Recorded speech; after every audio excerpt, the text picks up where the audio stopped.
Chapter 41 Awakening of the Spell. You are listening at novelfull.audio. One night, Che suddenly remembered his past life and why he was in this world. It was uncontrolled infinity that brought me here. He realized his amnesia was caused by soul damage during his journey to this world. His memories were returning because his soul was healing. So, that means...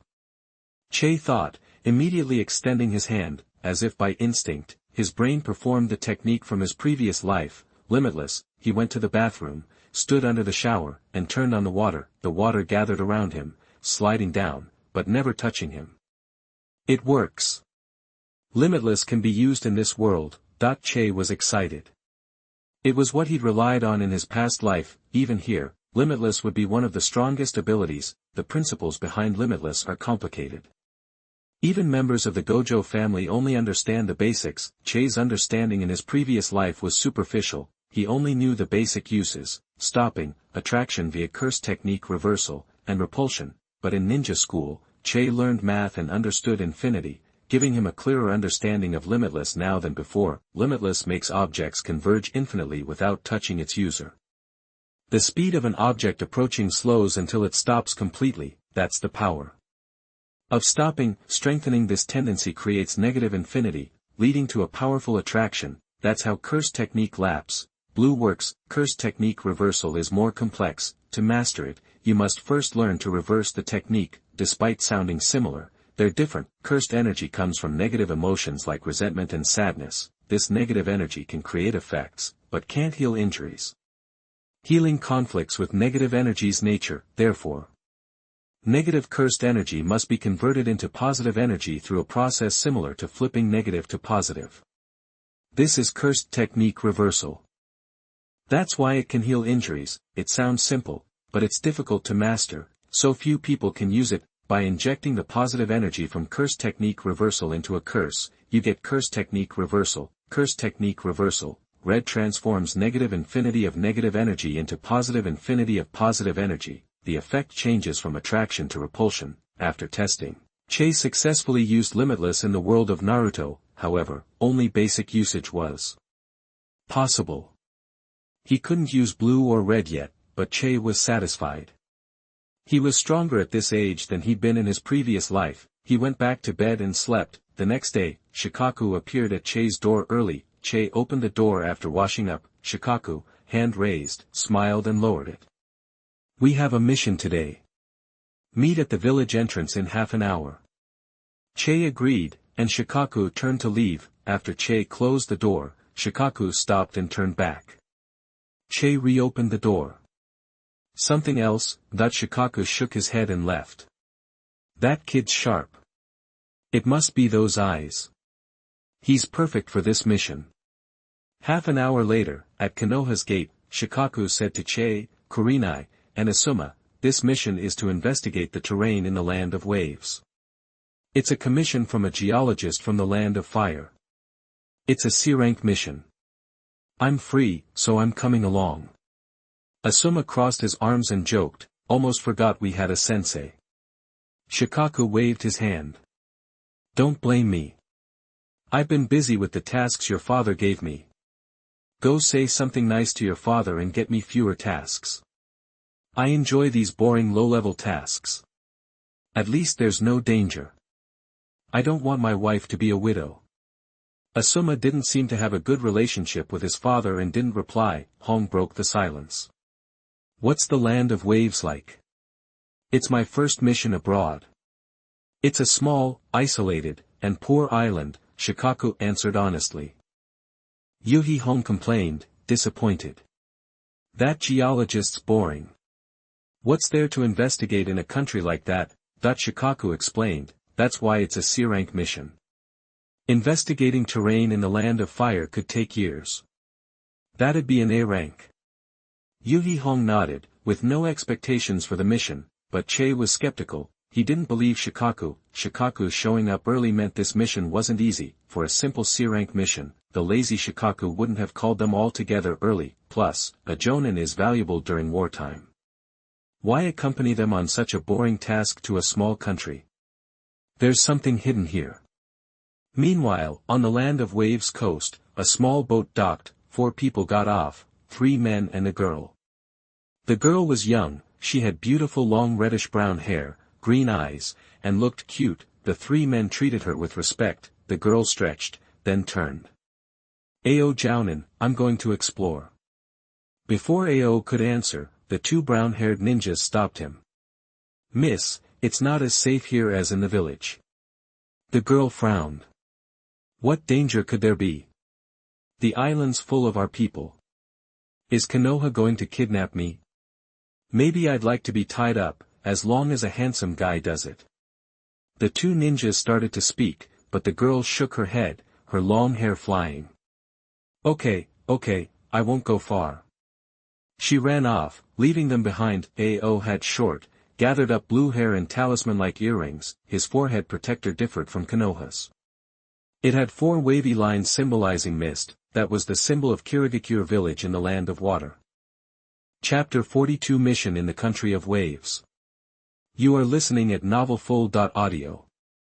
The next afternoon, the 3 of them arrived at a port in the Land of Fire. The Land of Fire had a bustling port, packed with ships and passengers.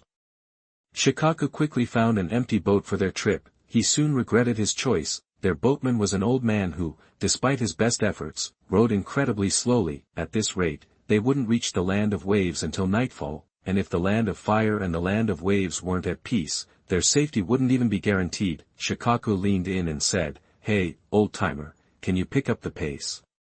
The sea could get rough tonight. Faster is better." The old man, still rowing, turned and replied, "I'm doing my best. This is as fast as I can go." Shikaku then called Asuma over. "Let my student give you a hand." Asuma looked reluctant but couldn't refuse Shikaku. The old man relinquished the oar. "Just keep paddling forward," he instructed. Asuma, now doing manual labor, started rowing, and the speed noticeably increased. The old man studied Shikaku for a moment. "Hey, are you ninja? I didn't realize it before. No wonder the young man's so strong." Shikaku smiled. "We're ninja from Konoha village. We're headed to the Land of Waves to scout the terrain, a geologist's task." The old man chuckled. "What a waste of time. The Land of Waves is so small, you could walk around it twice in a day. Someone could just stroll around themselves, but instead, they send you." Shikaku smiled back. "Maybe scholars value their time more. By the way, anything interesting happening in the Land of Waves lately?" That the old man seemed puzzled. "Isn't it always the same? When I heard you were going there, I wondered why anyone would bother these days. It's remote, poor, and without a bridge, nobody wants to go. As for anything special, I wouldn't know. But there definitely aren't any ninja in a small place like the Land of Waves." Seeing he couldn't get any information, Shikaku nodded politely and returned to his seat, noticing Che watching him. He gave Che a subtle nod. Che, who had been suspicious of the mission since they left the village, now felt certain something was off. Shikaku was rushing them, even making Asuma row to get to the Land of Waves faster. He claimed it was for safety, but they were all at least Chunin level and wouldn't drown if the boat capsized. Combined with Shikaku's attempt to extract information from the old man, Che was sure this mission wasn't what it seemed. Near dusk, they reached the shore. Shikaku paid the old man the agreed-upon fare, which the old man greatly appreciated. Their first priority in the Land of Waves was to find lodging. Even though the country was small, a thorough survey according to the mission requirements would take at least a week. Finding a place to stay was essential. Shikaku began assigning tasks. "It's getting late. Asuma, find a hotel with rooms. Che, you and Hong scout the terrain in the city. I'll check outside the city." Standing outside the only city in the Land of Waves, Shikaku and his team looked conspicuous, drawing glances from passers-by. Shikaku pulled out his survey book, ready to start his prospecting outside the city. Che, Hong, and Asuma entered the city. Asuma split off to find a place to stay. Hong turned to Che. "Let's start our investigation too." Che seemed nonchalant, knowing the survey was just a front. Still, he cooperated. "Okay, let's split up. You take the east side of the city, I'll take the west." Meet back here in half an hour. Hong nodded, and they began their exploration. Che, holding his survey book, observed the people around him. Most of the civilians were thin, highlighting the country's poverty. However, he spotted several ninja among the crowd, most of them at least Chunin level. Since arriving, Che had noticed at least 10 ninja in the city. Whenever Che made eye contact, he pretended to study the terrain, acting as if he didn't recognize them, but with his 6 eyes, Che could see through any disguise. Some of the more alert ninja followed and observed him for a while, leaving only after deciding he wasn't a threat. Then, a girl caught his attention. She had long reddish-brown hair and striking green eyes. But that wasn't what truly drew Che's attention. His 6 eyes revealed that the chakra within her was different from anyone he had ever seen. Che immediately suspected a bloodline limit. Bloodline limits often alter a person's chakra, allowing them to use special ninjutsu that transcends the 5 basic elements. This was common knowledge in ninja schools, and the girl fit the description of a bloodline successor. The girl appeared to be about his age but possessed strength rivaling a jonin. Che had only seen such talent in Konoha with Kakashi. The girl noticed Che's gaze. Her eyes lit up when she saw him, and she immediately approached. "Hey there, handsome. You're a Konoha ninja, right?" "Awesome." That she casually reached out to take his hand, but Che pulled away. "I'm a Konoha ninja." "So?"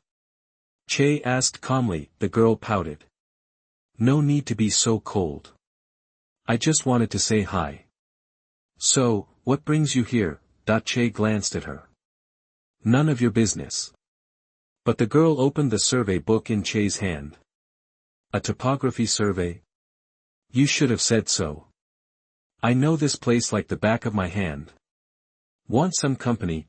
Che refused. The girl insisted, chatting with him incessantly. Finally, Che walked half a circle around the small town and returned to the agreed-upon meeting point. Che said, "That pickup line needs work." The girl looked confused.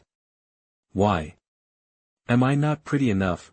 Che replied, "Because you'll scare people away." The girl pinched her cheeks. "Am I really that scary?" But when she looked up, Che had already walked away.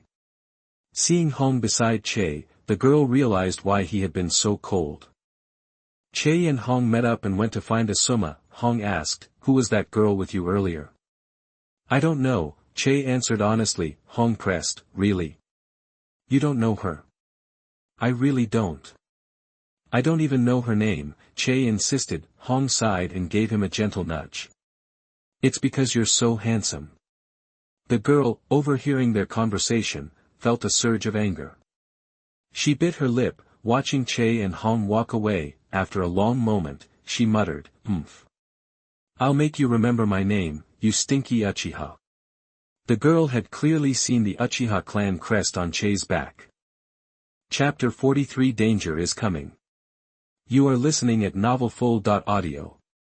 Asuma found a decent hotel and booked rooms. He, Che, and Hong then met up with Lu Jiu. The 3 of them went outside the city to find Lu Jiu.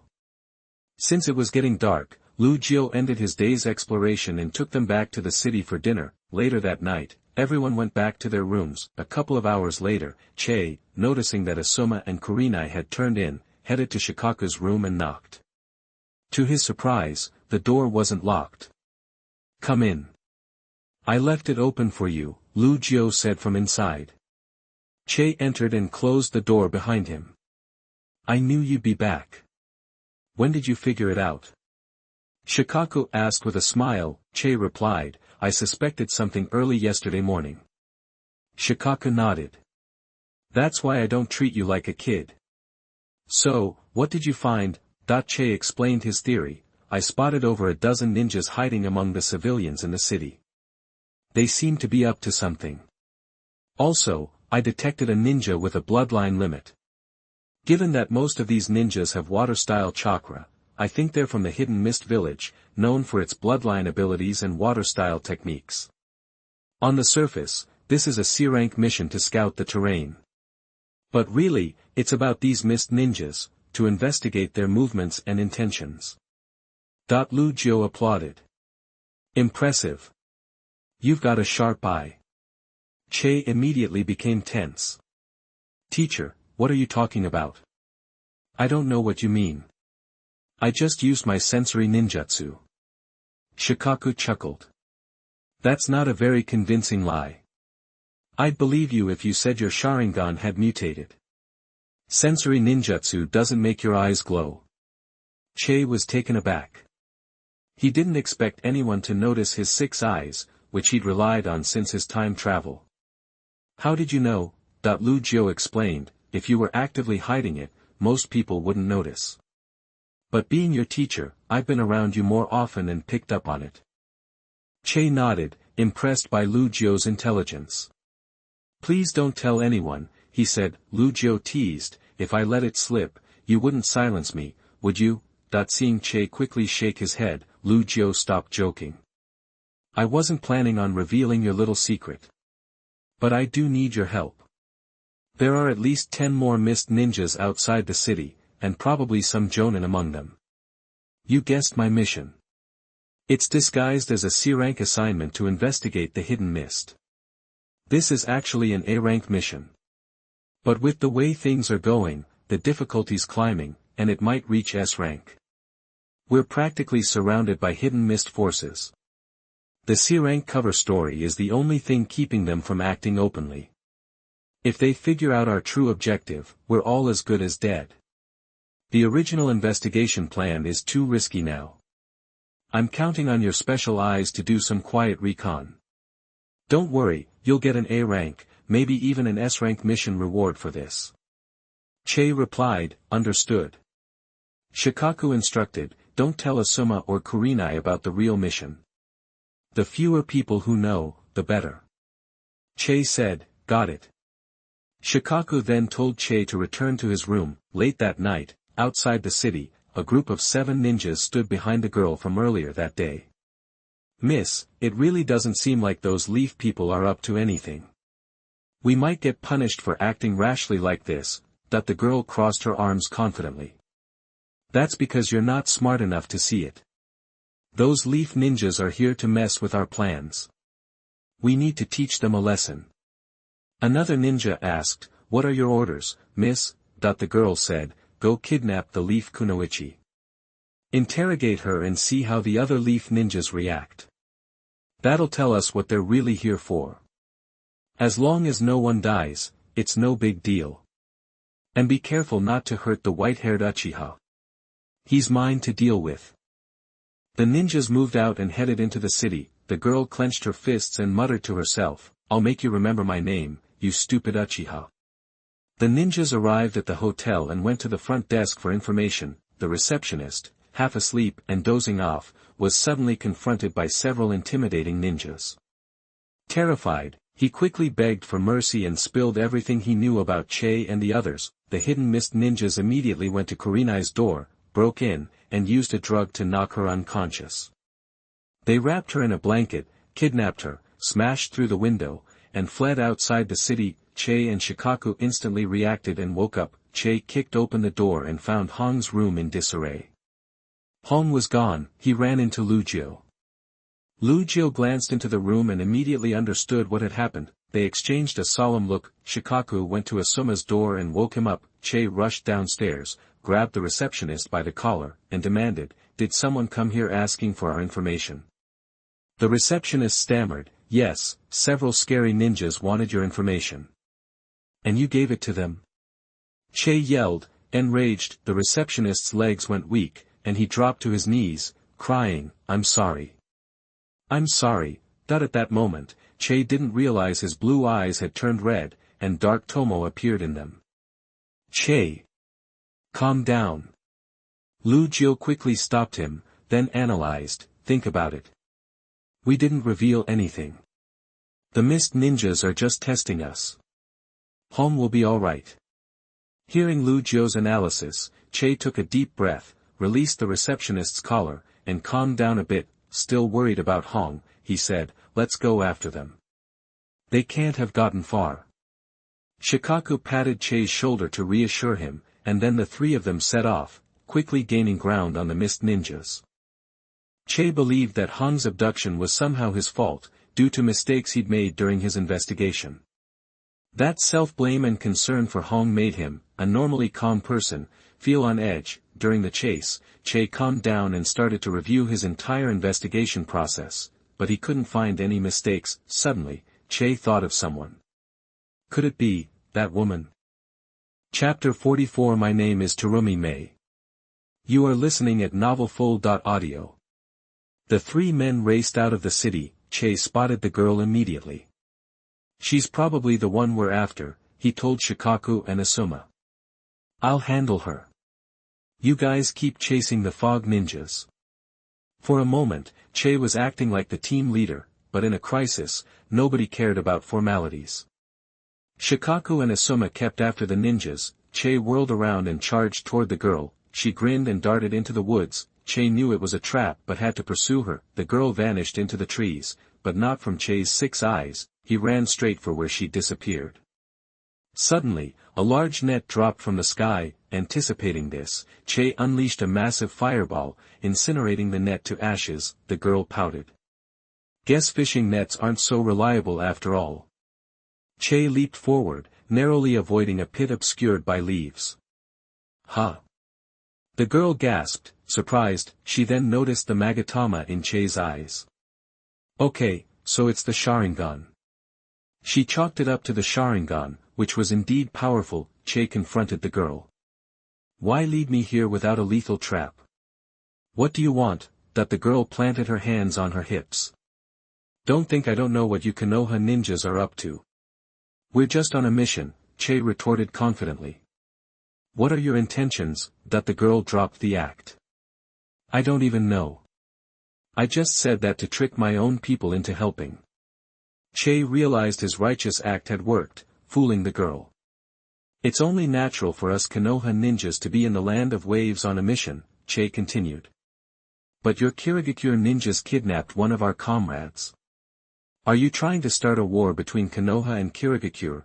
Che's forceful tone and the girl's guilt gave him the advantage. She quickly protested. No, no. I just thought you were cute and wanted to take you back to the village to scare the other girls in your village. Che was speechless. He knew Hong's Sharingan had been unlocked from anxiety because of the kidnapping, but now he was hearing it was just to scare her. Well, your plan failed. I'm not going with you to Kirigakure. My teacher and friends are already rescuing Hong, Che declared. The girl nodded. So her name is Hong. What's your name? Were you even listening? Che asked, frowning. The girl giggled. Yeah, but that doesn't mean it's true. There are 3 Jounin and over 20 Chunin over there. I'm pretty strong myself. So, what's your name? Che sensed that the girl had a strange, almost manic personality. My name is Uchiha Che. The girl immediately replied, my name is Terumi Mei. You better remember it. Mei Terumi formed hand seals, releasing a thick fog that engulfed the forest. I've heard the elders in my family talk about the Sharingan, but Kirigakure techniques are great at countering your Uchiha size. If I beat you, you have to come back to the village with me. I promise you'll enjoy it. Che smiled. I admit you're strong, but compared to me, you're way behind. Wind style, great breakthrough. Che tried to blow away the fog, but Terumi Mei kept replenishing it. You'll pay for underestimating me, Cheru Uchiha, Terumi Mei muttered. Che abandoned the idea of dispelling the fog. Instead, he used his 6 eyes to locate Terumi Mei in the thick haze. The 6 eyes had a superior field of vision compared to the Sharingan. Fire style, fireball jutsu. Che unleashed a giant fireball directly at Terumi Mei. Water style, water formation pillar. Terumi Mei countered with a water column of equal size, blocking Che's fireball. Seriously?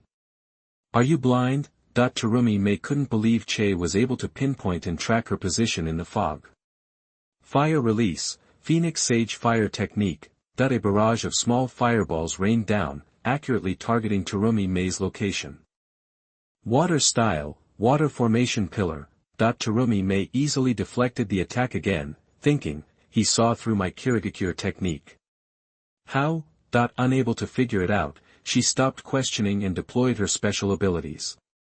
Lava style, melting apparition technique. Terumi Mei spat out a pool of corrosive yellow acid, positioning it to encircle Che. Next, she used her other bloodline limit, boiling release. Terumi Mei was a prodigy with 2 bloodline limits. Boiling release, vapor solid fist. Terumi Mei used high-temperature acid mist to completely obscure Che's movements while he was trapped in the acid pool. She leaped into the air, forming hand seals. Water style, water dragon bullet technique. Terumi Mei launched a water dragon at Che, trapped by the acid and mist. Che appeared helpless, about to be pummeled. Boom, star, the water dragon struck, knocking Che unconscious. Seeing this, Terumi Mei dispelled the chakra, clearing the fog. She then retracted the acid mist. After taking these measures, Terumi Mei crossed the acid pit she had created and approached Che, but immediately realized something was off. Che wasn't even wet. Terumi Mei inwardly cursed, but before she could react, Che grabbed her. He pinned her with a kunai to her throat. You lose. Like an inquisitive child, Terumi Mei asked, how did you find me in the Kirigakure technique? And how did you manage to graze me earlier? Che ignored the questions, dragged Terumi Mei to the trap location, and tied her hands with a hemp rope. Terumi Mei cooperated but complained about the rough rope. Che loosened it slightly, then said, let's go. I'm trading you for my friend. Che kept a close hold on Terumi Mei to prevent her escape. Friend? Not your girlfriend? Terumi Mei teased. Not yet, Che replied. Terumi Mei nodded, then suddenly turned and kissed Che on the cheek. Che hadn't activated any defenses, so he was caught off guard. She hasn't kissed you yet, has she? Then your first kiss is mine, Terumi Mei said proudly. Che wiped his cheek. You're really something else, Terumi Mei. Chapter 45 Water and Fire, Clear and Red. You are listening at novelfull.audio. Well, look who finally remembers my name. Mei Terumi said, smiling. So, what brings you to Kirigakure? Che asked casually, changing the subject. Mei Terumi replied, pretty as I am, I'm not stupid. Spill secrets like that and my village would have my head. Doesn't seem like it has anything to do with me, Che muttered. Don't sweat the small stuff. Mei Terumi waved it off. Che took a closer look at her. She really was beautiful, a different kind of beauty, but every bit as striking as the woman he knew. Next time we meet, it'll probably be on the battlefield. Che didn't know the specifics of Kirigakure's plan, but he figured it had to do with the brewing ninja war. Then next time, I won't hold back on my mist technique or my lava style. You better watch out. Mei Terumi warned. Che just shrugged, don't worry about it. You can't hurt me. Mei Terumi looked unconvinced, but being tied up by Che, she couldn't exactly argue. After a moment, she sighed. This war is brutal. It's actually forcing me to fight a hottie like you. Let's pick up the pace. I don't want anything to happen to my teammates, Che said, changing the subject again. Mei Terumi studied him for a moment, then sighed. That girl is one lucky woman. Fine, just untie me. I'll come with you. You can tie me up again when we get there. Che agreed immediately, thanking her softly. No need to thank me. I'm the one who got you into this mess. Mei Terumi said. In a natural bay in the land of waves, a standoff was underway. Shikaka Nara and Asuma Sarutobi stood side by side, facing a group of mist ninjas. You mist ninjas kidnapped our Konoha ninjas for no reason. Are you trying to start a war? Shikaku started strong, using the threat of war to gain the upper hand. Ao looked at Kurenai, who was tied up, and asked a mist ninja, what's going on? The Kiri ninja replied, Lady Terumi requested it. She thought there was something fishy about the Konoha ninja, so she wanted us to grab one and bring him back for questioning. Ao sighed and said to Shikaka Nara, we have no intention of starting a war, but the ninjas from your village must have interfered with one of our missions, forcing our ninjas to take action. Forced. Seems pretty proactive to me. We just got to the land of waves and this happens on day one. Shikaku's voice rose. What kind of mission requires you to gather troops in another country? Are you planning a sneak attack? AO denied it immediately. Absolutely not. The mission is confidential, so I can't comment.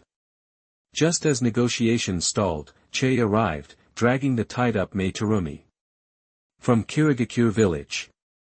We've got one of yours, too. If you're not trying to start a war, then we'll trade hostages and call it even. Otherwise, don't blame me for what happens next. Che pressed a kunai against Mei Terumi's neck, hard enough to draw blood. Sorry, gotta play the part, Che whispered to Mei Terumi. She nodded slightly, then started yelling, help me. Several members of the Terumi clan among the Kirigakure ninjas panicked. If something happened to their lady, they might as well jump into the sea instead of going back to Kirigakure. The clansmen quickly urged AO to trade the hostages. AO had no choice. We exchange at the same time, no takebacks. Che agreed. We exchange at the same time, no takebacks. Che walked forward with Mei Terumi, meeting the Kirigakure ninja who was holding the unconscious Kurenai wrapped in a blanket. Goodbye. Che shoved Mei Terumi towards the Kiri ninja, who threw Kurenai to Che. Che caught Kurenai in the blanket and held her close. Kurenai opened her eyes groggily. Che. I was dreaming about you. Then she drifted back to sleep.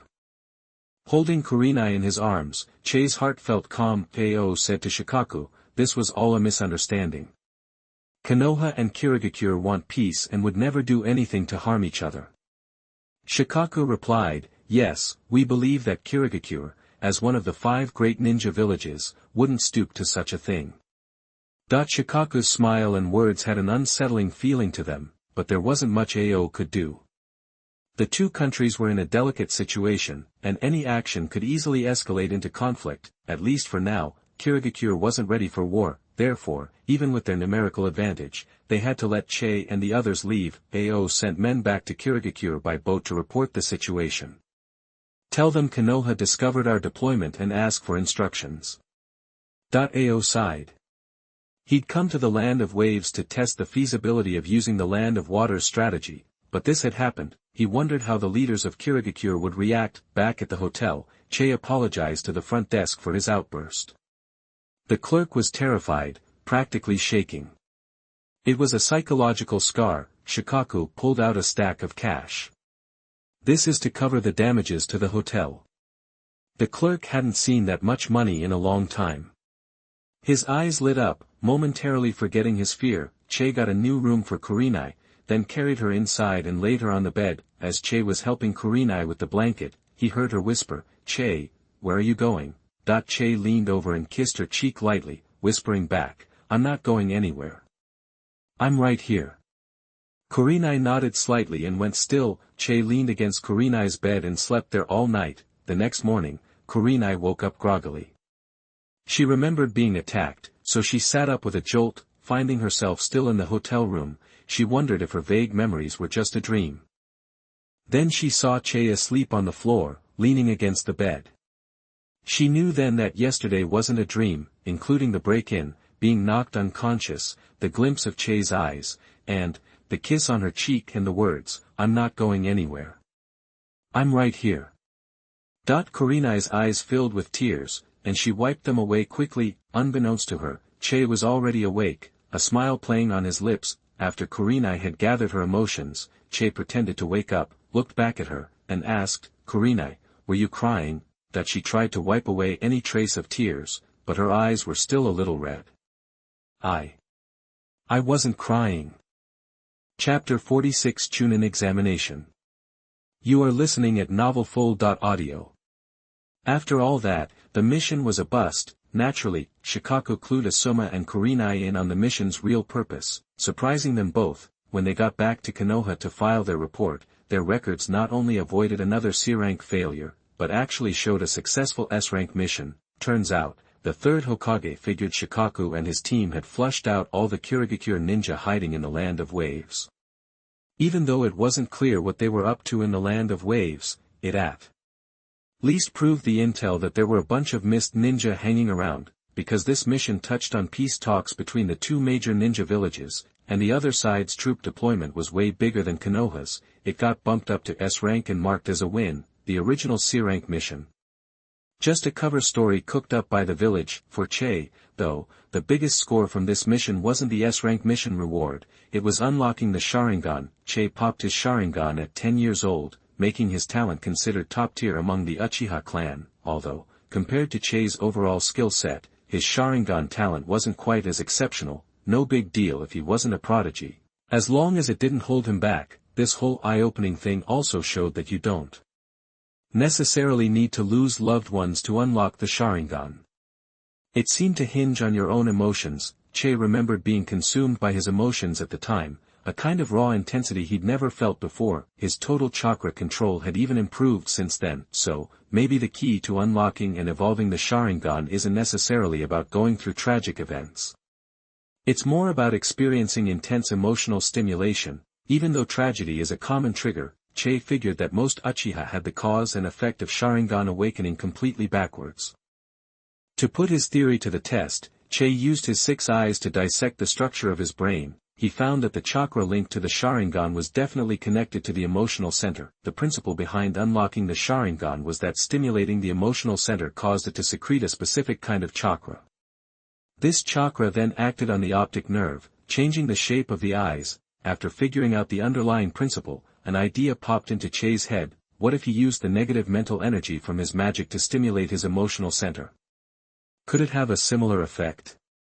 He immediately gave it a shot, and sure enough, he saw that special chakra being secreted with his 6 eyes. The downside was that with this kind of stimulation, the chakra secretion was super slow. After a year of grinding, Che evolved his single tomo Sharingan into a double tomo. Even though this method wasn't as fast as the traditional grief-powered unlock, it was stable. Single tomo at 10, double tomo at 11. If he kept up this pace, he'd unlock the 3 tomo by the time he was 12 or 13. As for the higher-level Mangekyo Sharingan, Che wasn't sure if this method would work. Over the past year, Che hadn't just leveled up his Sharingan, he'd improved his overall strength too. Che now felt that at the Jonin level, he could take on almost any regular Jonin, except for special cases like Shikaku and Minato.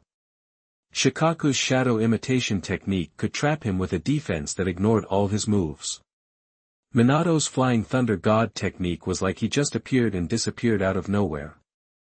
Che hadn't figured out how it worked with his 6 eyes yet, especially Minato. Che felt like his strength had already surpassed the Jonin level. He wouldn't even be surprised if Minato became Hokage someday, but that didn't mean Che was scared of Shikaku and Minato.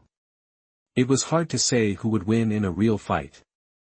At least, neither of them could get past his full-body defense head-on. With his strength at this level, Che figured it was time to think about getting promoted. The Chunin exams were coming up fast. One day, Che went to see Shikaku at his house. Shikaku's wife, Nara Yoshino, answered the door. She had that classic mom-style low ponytail going on. It'd be even more classic if she tied it with a scrunchie. Yoshino was strict with her husband, but super nice to promising young ninjas like Che. Che, what brings you here? Che bowed and smiled. I'm here to see Master Shikaku. Che noticed with his 6 eyes that Shikaku was home, and that he had 2 other Jonin-level chakra signatures with him. Yoshino led Che to Shikaku. Shikaku was playing a game of shogi with Yamanaka Haichi on the tatami mats. Shikaku was stroking his beard with a knowing look, while Haichi was scratching his head, obviously losing. Next to them was a big, friendly-looking guy with red hair. He was huge, with a really full face and a gentle smile. Ninjas that size were usually from the Akimichi clan in Konoha. This was Akimichi Choza. Che knew all the major and minor clans in Konoha by now, and that the Nara, Yamanaka, and Akimichi had been friends for generations, known as the Ino-Shikacho trio. Yamanaka was Ino, pig, Nara was Shika, deer, and Akimichi was Cho, butterfly. Master Shikaku, Uncle Haichi, Uncle Choza. Che greeted them all. They welcomed him warmly. Shikaku gestured for him to sit down and said, "Hang out while I finish this game." Che sat down and watched the shogi match. Shikaku was clearly better at shogi than Haichi and was steamrolling him. Haichi scratched his head, unable to do anything about it. Eventually, Haichi's Gikusho, king, was trapped and captured. "Checkmate," Shikaku said with a smile, his scars twisting on his face. Haichi sighed and gave up, which Choza found hilarious. Shikaku turned to Che and asked, you're here about the Chunin exams, right? Che was a bit surprised and confirmed, you know me too well, master. Che's flattery made Shikaku chuckle. What else would a slacker like you be coming to me for?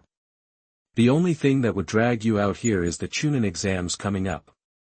Don't worry, I've already written your letter of recommendation. I had Haichi and Choza come over to discuss the exam since I'm one of the examiners. Che was about to ask for the letter. To participate in the Chunin exams, you needed a recommendation letter from your superior to register. Play a game with me, and I'll give it to you. You know how to play, right? Shikaku said. Che sat down at the shogi board, nodded, and said, Asuma taught me. Asuma's not that good at shogi. Fine, I'll let you go first, Shikaku said, confident in his skills. Haichi and Choza stayed to watch the game for fun. At first, Shikaku didn't take it seriously and just saw Che as a way to pass the time, but he soon realized something was wrong. The game was getting harder and harder, so he started using all his shogi skills from the last 20 years. The game was neck and neck, and in the end, Shikaku narrowly beat Che by a hair. Shikaku wiped the sweat from his forehead, looked at Che's calm face, and thought, this kid was probably holding back to make me look good. I need to practice more, Che admitted humbly. Yeah, you do, Shikaku said guiltily, then pulled out 3 letters of recommendation from his pocket. The Chunin exam should be a walk in the park for you. I shouldn't have to worry. Che took the letter and said, I'll try to pass the exams and not embarrass you, master. Che then left with the recommendation letter for the Chunin exams. He's not an easy disciple to mentor, Haichi sighed. Shikaku nodded. Yeah, he's something else. Chapter 47 Obito loves to be late. You are listening at novelfull.audio. Che took the recommendation letter and found Kurenai and Asuma, who were already hyped for the Chunin exam. The 3 headed to the registration office together and signed up. Soon, the day of the Chunin exams arrived. The first part was a written test covering basic ninja knowledge and theory related to missions. The difficulty was moderate, so it wasn't a problem for Che, Kurenai, and Asuma. But for a slacker like Uchiha Obito, it was like a foreign language. Yep, Team 7 was also in this Chunin exam. Since 3 were required to take the Chunin exam, Kakashi, already a Chunin, was forced to take it again. Che noticed Obito frantically scratching his head in the exam room. Che thought that Obito was still immature. He was already a ninja and still struggling like he was back in ninja school. Even Might Guy, who was in ninja school with Obito, was now very strong, and with his perseverance and hard work, he'd even gotten better at his book learning. In the exam room, Kakashi quickly finished and confidently turned in his paper. Che, after double-checking everything, also handed his in, adding even more pressure to Obito, who was still pulling his hair out.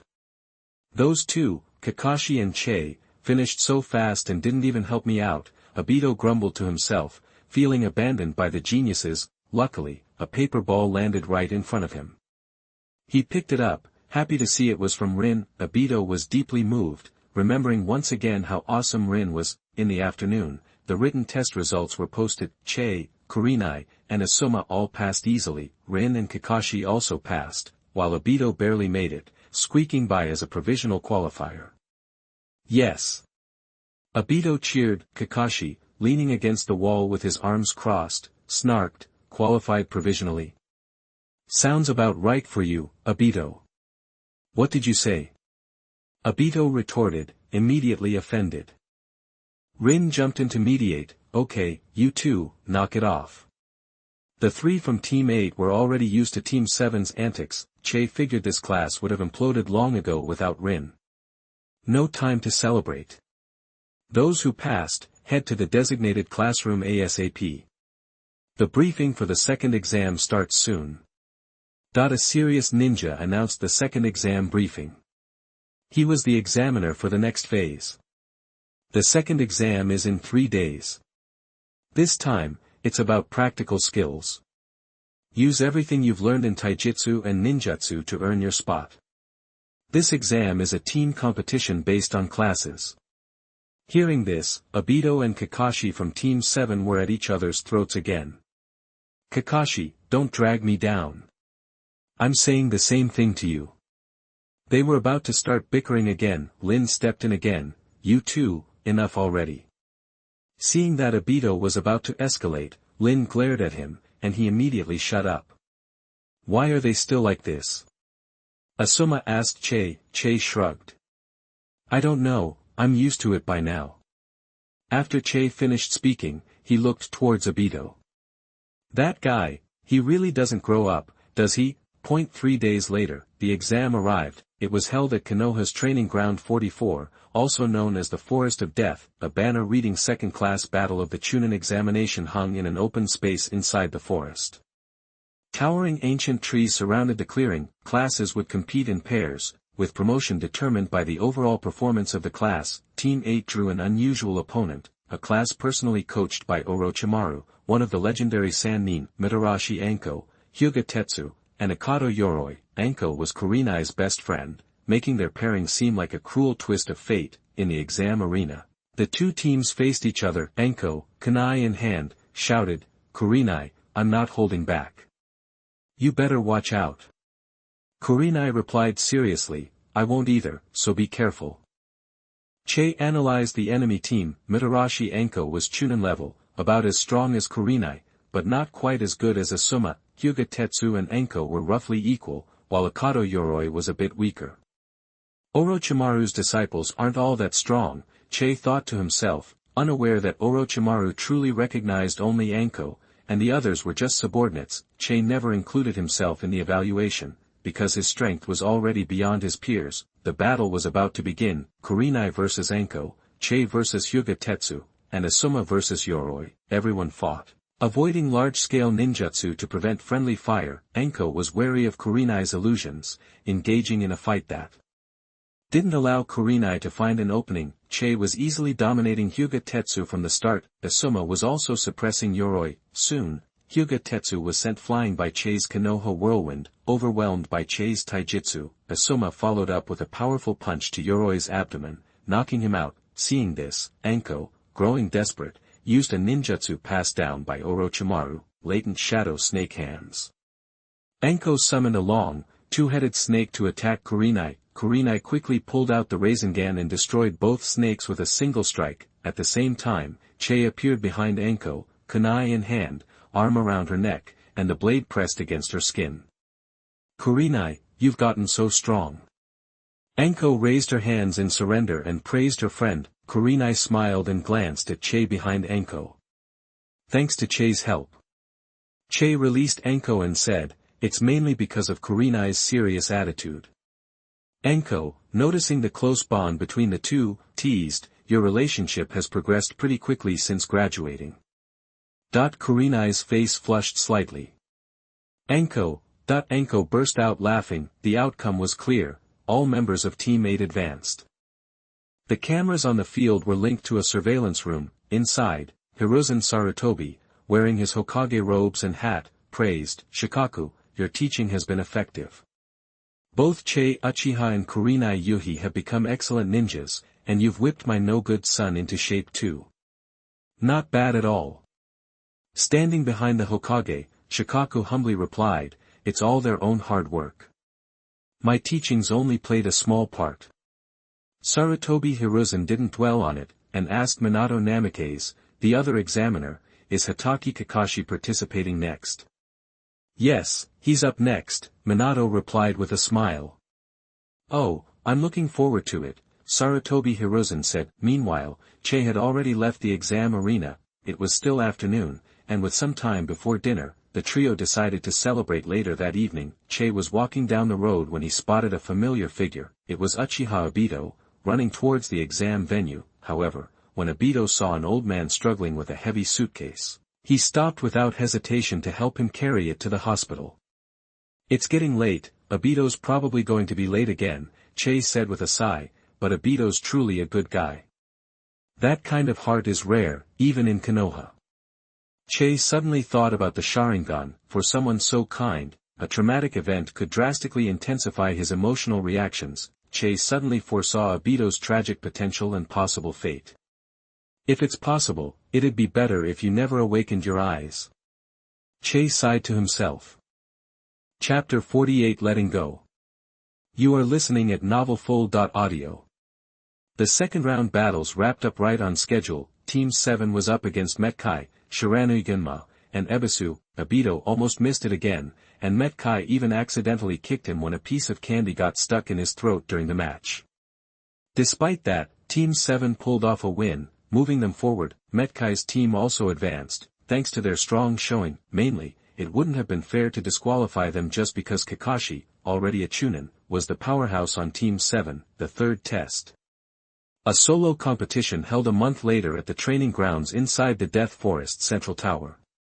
This gave everyone plenty of time to rest and get ready. Che surprisingly didn't have any missions that month.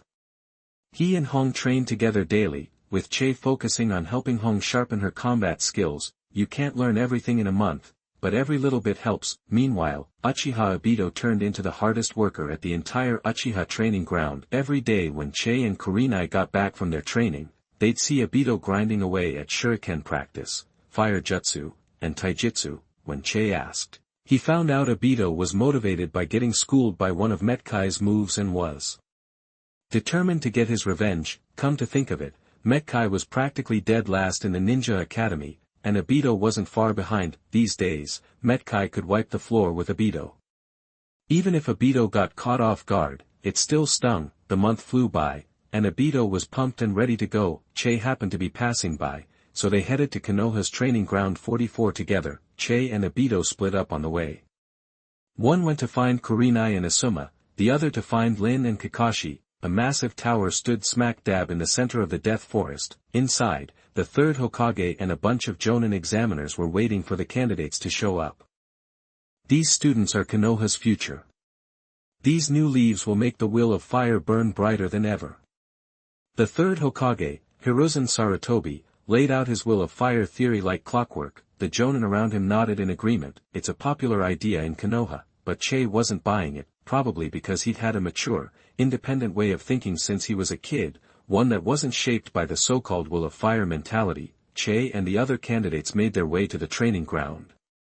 Sarutobi Hiruzen launched into a lengthy, heartfelt speech for the candidates. Che pretended to listen, but he was actually scoping out the environment with his 6 eyes. Even though it was an indoor arena, the place was huge. It was more than big enough for a full-on ninja brawl. At the front of the room was a massive seal statue, signaling that this was a training ground for ninjas. Sarutobi Hiruzen finally wrapped up his speech. Everyone then drew lots for the first round.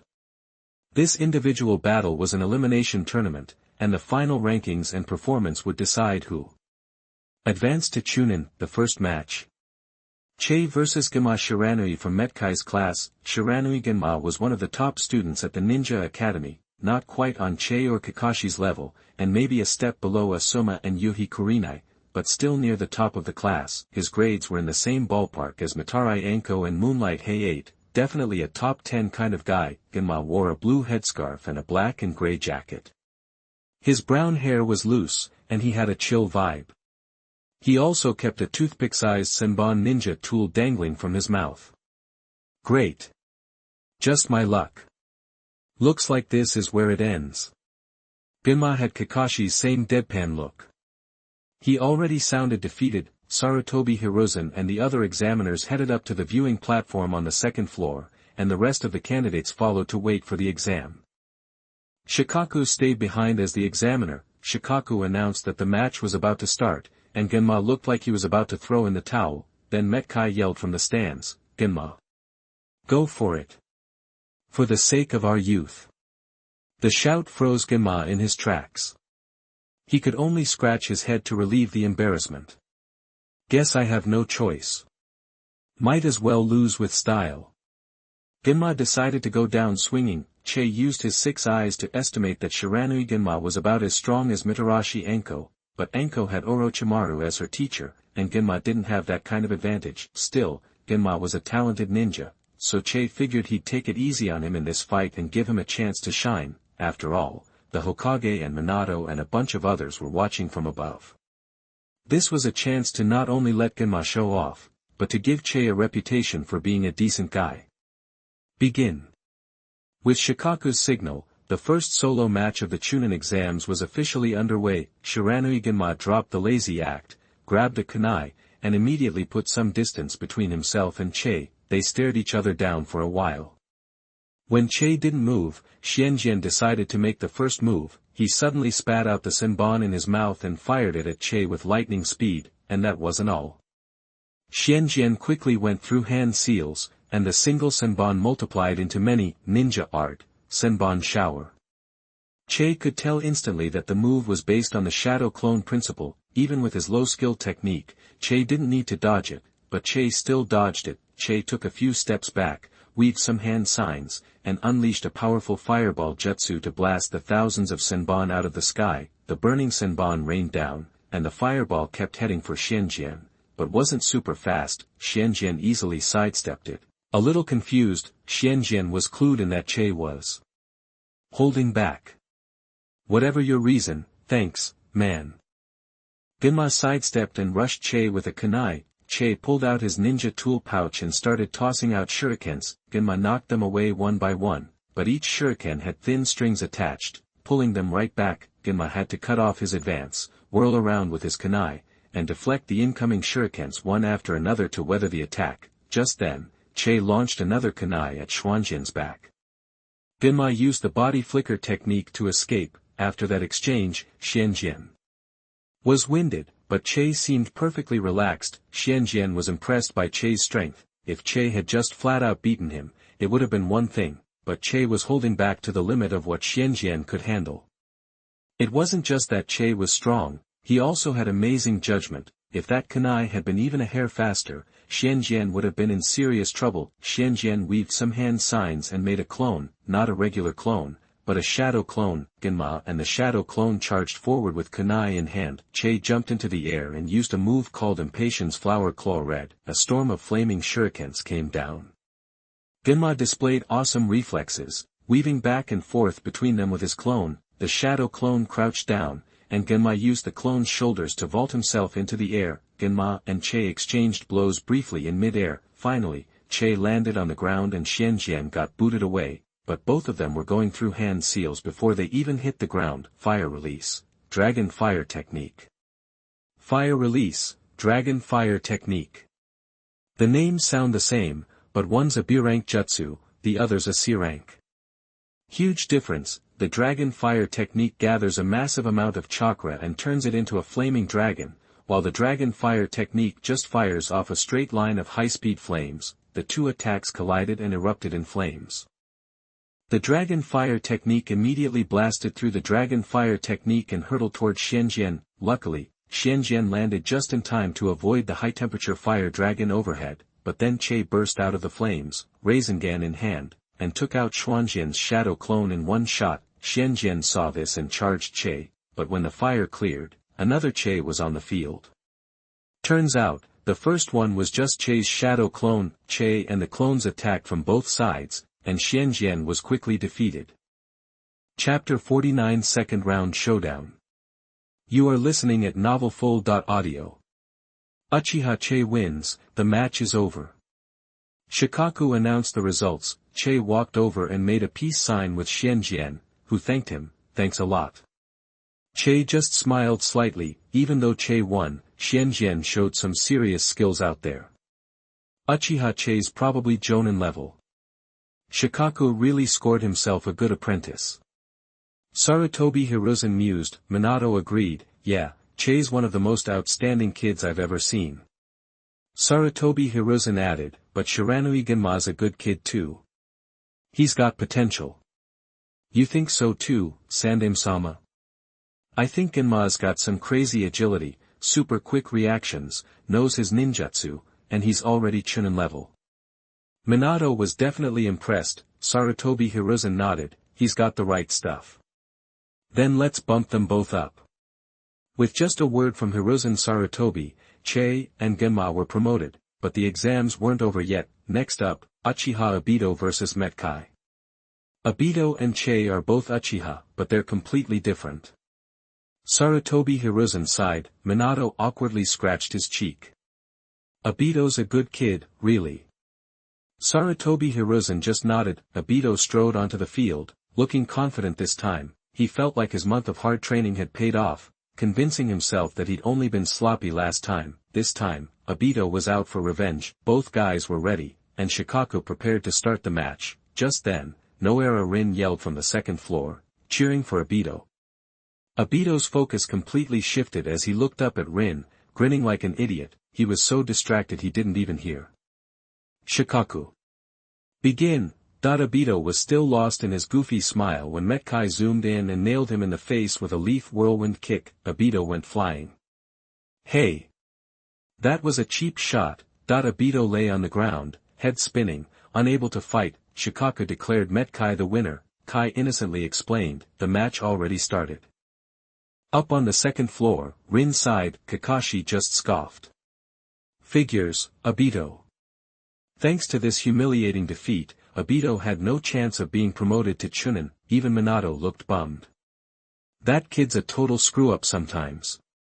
Sarutobi Hiruzen just smiled and nodded, not seeming to mind. After that, everyone continued fighting in pairs. In the end, the ones who advanced were Yuhihi Kurenai, Asuma, Noara Rin, Kakashi, Metkai, and Che, 6 people total. The first match of the second round was Kakashi vs Metkai. Kakashi and Metkai went straight into a fierce hand-to-hand brawl. Neither of them used ninja tools. Relying only on their fists and feet, it was pretty obvious Kakashi was holding back for Metkai's sake.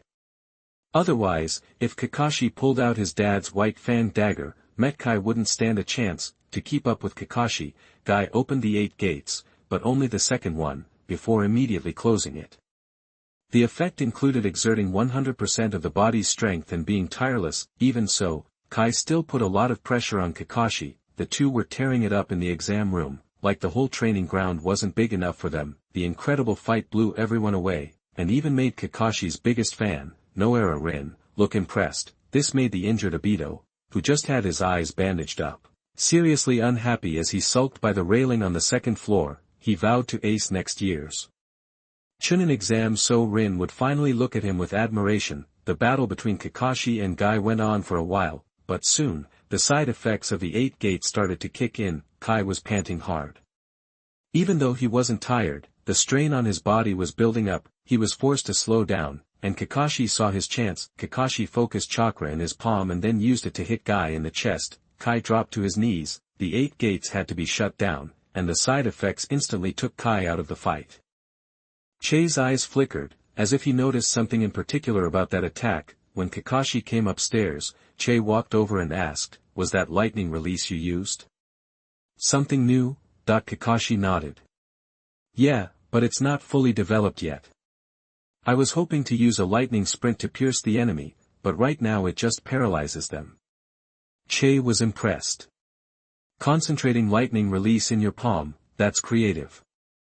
Kakashi looked at Che. "When I finish it, I'll teach it to you. Payback for teaching me the Rasengan." Che had taught Kakashi the Rasengan, so Kakashi wanted to return the favor with a technique that could rival it. Kakashi was certain that when he completed it, this technique would be on par with the Rasengan. You have to know that the developer of the Rasengan is the famous Yellow Flash Minato Namikaze, which shows that Kakashi is very confident in himself and his new technique. They didn't chat for long because the next match was about to start. Kurenai Yuhi vs Rin Noara. "I can't lose." Che's watching. Kurenai thought to herself. Little did she know, Noara Rin was thinking the same thing. Kakashi's watching. "I have to win." Both girls were fired up. When Shikaku gave the signal, they both charged, clashing kunai in a taijutsu battle. Kurenai was a genjutsu-type ninja, and Lin was a medical ninja, so they both figured the other's taijutsu was a weakness, but they were both surprised to find that their opponent was stronger than they'd thought. Kurenai's taijutsu used to be a weakness, but with Che's help, she'd gotten it up to par, and Lin wasn't weak either.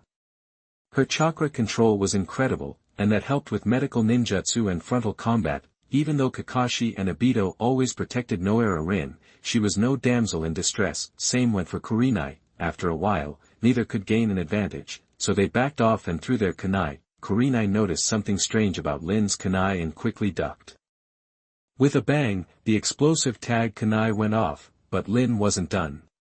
She used a wind-release whirlwind to spread the hot flames from the explosion. Luckily, Kurenai knew the teleportation jutsu and warped out of the way, avoiding the blast. Kurenai made a hand seal, mystical tree binding. Lin hadn't expected Hong to dodge the first attack, so she was caught off guard, and the genjutsu took hold. Hong immediately rushed in with her kunai, ready to get behind Lin and end the match, but Lin struggled and stabbed her kunai into her own thigh, breaking free from the genjutsu. Then, Lin pressed her kunai against Kurenai's abdomen, and Kurenai pressed her kunai against Lin's neck. They were both stunned and looked at Shikaku. Shikaku looked at the third Hokage, Sarutobi Hiruzen. Sarutobi Hiruzen stroked his beard. Call it a draw. They're both excellent female ninjas. And with that, the girls' fight came to an end. Chapter 50 The End of the Chunin Examination. You are listening at novelfull.audio. Hong, you were awesome out there. Hihi, you weren't so bad yourself. The two girls traded compliments, pleased with how they'd done. Even though the draw meant neither could advance, it still proved they were evenly matched. Hong walked up to the second level and looked at Che with her hands behind her back, as if she was waiting for something. Che had been in the middle of a discussion with Kakashi, but when he saw Kurenai, he walked over and pulled her into a hug. Nice job. Hong blushed, embarrassed. She'd been expecting a compliment, but a hug was a surprise. Lin looked on, green with envy at the sight of Kurenai and Che, then turned to Kakashi. Kakashi suddenly felt like he was in the spotlight. After a moment of hesitation, he stammered, "That was a good fight." Just then, Obito shoved Kakashi aside and rushed to Lin's side, asking worriedly, "Lin, you're hurt. Are you okay?" Lin, snapped out of her happiness from Kakashi's compliment, glanced at the wound on her leg, then at Obito, and smiled. "Obito, have you forgotten I'm a medical ninja?" Obito scratched his head, looking sheepish. "Guess I'm just too worried about you." Lin smiled softly and healed her injury herself. Meanwhile, after Che and Hong broke their hug, they looked over at Asuma. The two walked down together in unspoken agreement. "Nervous, knowing your dad's watching from up there?" Che asked. Asuma retorted, "What does he care about me? He hasn't cared about me since I was a kid." "I think he does. He keeps staring at you," Che said honestly. Asuma subconsciously glanced toward the Hokage on the second floor, and their eyes met. Asuma quickly looked away and said, "Whatever you say, I'm going to give it my all. Whether he's watching or not won't change anything." Che nodded. The two approached Shikaku. After giving them a long, hard look, Shikaku announced, "Begin." Asuma pulled out his trench knives, slipped them onto his hands, and got into a boxing stance, bouncing lightly on his feet. Then, taking quick, light steps, he launched himself at Che. Wind style, tornado fist. His powerful punches were accompanied by gusts of wind. Che didn't want to show off all his abilities in front of everyone, so he dodged backwards. Asuma pressed his attack, his body and fists kicking up dust from the ground, but the distance between their fists stayed the same, so Asuma took another step. Chakra blades, Shinikamanji. Asuma channeled wind-release chakra into his trench knives, creating two sharp, blue chakra blades that could cut through anything. On the second floor, Sarutobi Hiruzen kept his eyes fixed on Asuma. Has his wind style progressed this far? Sarutobi Hiruzen didn't seem to pay much attention to Asuma's growth. Che, on the other hand, could tell that Asuma's wind release was even more advanced than that. Facing the continuous slashes from the chakra blades, Che was constantly forced to dodge. Suddenly, Che created some distance between them, moving out of Asuma's melee range, but Asuma hurled one of his trench knives at Che. Wind release, gale. Seeing this, Che quickly formed the hand seals and instantly erected an earth wall. The earth wall was deployed successfully, but failed to block the attack. The trench knives, crackling with chakra, intersected and cut an X-shaped gap in the wall. The trench knife then flew back to Asuma's hand, and Asuma immediately punched out two more times, completely shattering the earth wall. Such a fierce fighting style suited Asuma's straightforward personality, but as soon as Asuma broke through the earth wall, Che completed the seals for his next ninjutsu. Fire release, Dragon Flame Jutsu. Asuma had already witnessed the power of this technique. Knowing that fire release was effective against wind release, Asuma didn't dare to block and immediately dodged to the side. Boom. The searing flame dragon slammed into the ground next to Asuma, followed by a deafening explosion. Even the stone tiles on the ground were easily shattered. Asuma, standing nearby, was thrown off his feet, Asuma rolled across the ground, and the trenched knives flew from his hands. Shikaku was about to step forward and call the match, but Asuma shakily stood up. "Sensei, it's not over yet." Asuma's legs were trembling uncontrollably, but his eyes were filled with determination. His hands began to weave hand seals, and he spat out a cloud of high-temperature smoke and ash towards Che. Boom! The soot ignited, creating a violent explosion that was just as powerful as the dragon flame jutsu from before. Asuma was exhausted and wondered if this last attack would have any effect. When the explosion dissipated, Che was unharmed. No one knew how Che had managed to escape the huge explosion. In reality, Che had been forced to use his godlike defense. Finally, Che used wind release to counterattack. Ending the match, Asuma was blasted away and fell heavily to the ground, unable to continue. Che's attack looked almost vicious. Anyone who didn't know better would have thought that Che and Asuma were enemies. In fact, Che knew that Asuma wouldn't give up unless he was forced to. Asuma was carried off on a stretcher by the medical team. Che approached him and said, "I think everyone saw your strength." Asuma said, "Compared to you, my strength is nothing." "Alright, no need to put yourself down. Don't you have another match? Go rest." With that, Asuma closed his eyes. Che then returned to the exam room. Kakashi jumped down from the second floor. Now, the Chunin exams were coming to an end. As expected, the final battle for first and second place was between Che and Kakashi. These two geniuses, who have been ranked first and second in Konoha since the academy, would face off again today. On the second floor, Sarutobi Hiruzen didn't seem too concerned about his son. He simply ordered an ANBU operative to check on Asuma in the medical bay, then continued to watch the final showdown of the Chunin exam. "Minato, who do you think will win?" Sarutobi Hiruzen asked. Namake's Minato answered honestly, "Even though Kakashi is my student, I don't think Kakashi can win against Che." "I see." Sarutobi Hiruzen sighed, sounding regretful. After all, although Che and Kakashi were both geniuses, their backgrounds were different. Kakashi was Minato's student, Minato was Jiraiya's student, and Jiraiya was Sarutobi Hiruzen's student. Plus, Kakashi's father was the famous Konoha White Fang.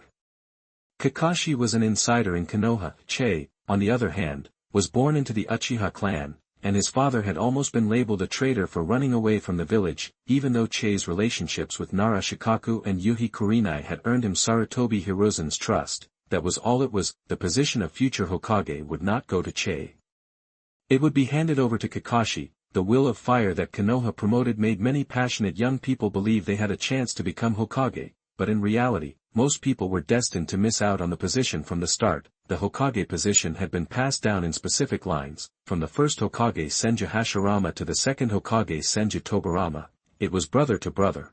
And from the second Hokage to the third Hokage Sarutobi Hiruzen, it was master to disciple. The next generation of Hokage would likely be passed on to the three legendary Sannin of Konoha, his disciples and grandchildren, Namake's Minato, or his great disciple, Hatake Kakashi, or even Sarutobi Hiruzen's two sons.